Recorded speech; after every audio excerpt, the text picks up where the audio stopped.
Il-Voluntary Organizations Project Scheme li tassisti finanzjament ta' qdiet volontarji ħalli iwettqu l-idea tagħhom u jsarfuhom fi proġetti għal ġid tal-komunità għadha kemm reġgħet nediet dan sar fil-preżenza tal-Ministru għall-Volontarjat Giulia Farrugia Portelli u l-Kawżguttiv tal-Kunsill Malti għas-settur tal-volontarjat Mauro Paċ Paraskandolo waqt żjara fis-sede tas-Soċjetà Filarmonika La Stella li benefikaw minn investiment ta' 40,000 euro permezz ta' din l-iskema.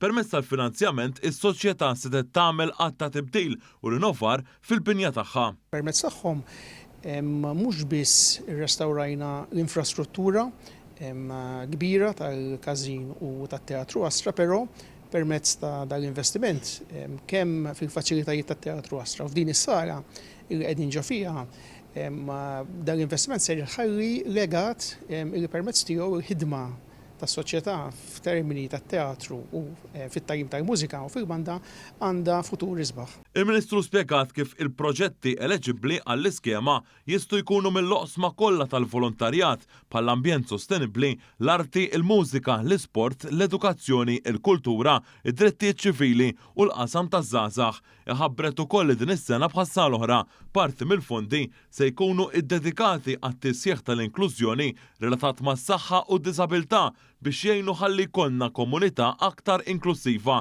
Għal din is-sena reġa' ġie allokat l-ammont ta' 800,000 euro li se jkun qed jinqasem bejn laqdiet volontari li applikaw b'suċċess għal inizjattivi differenti, inkluż proġetti fil-komunità, inizjattivi ta' infrastruttura u riċerka. Fil-kummenti tagħha, il-Ministru Farrugia Portelli saħqet li dawn il-proġetti permezz tal-investiment tal-Gvern qed iħallu il-frott tagħhom fost is-soċjetà. Proġetti li fit-totalità tagħhom f'dawn l-aħħar 8 snin kellna investiment ta' 7.3 miljun euro. Il-mod li inti tikkwantifika il-saħħa soċjo-ekonomika li qed tħalli din l-iskema, u allura nħarsu l-qudiem biex naraw li dan il-fond ta' 800,000 euro ikompli joħroq proġetti oħra fil-komunità.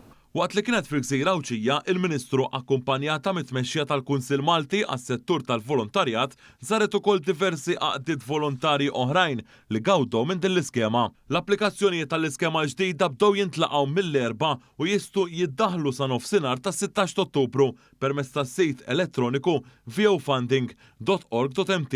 L-għaqdiet volontarji li japplikaw irdu jkunu reġistrati u konformi mal-Kummissarju għall-Organizzazzjonijiet Volontarji.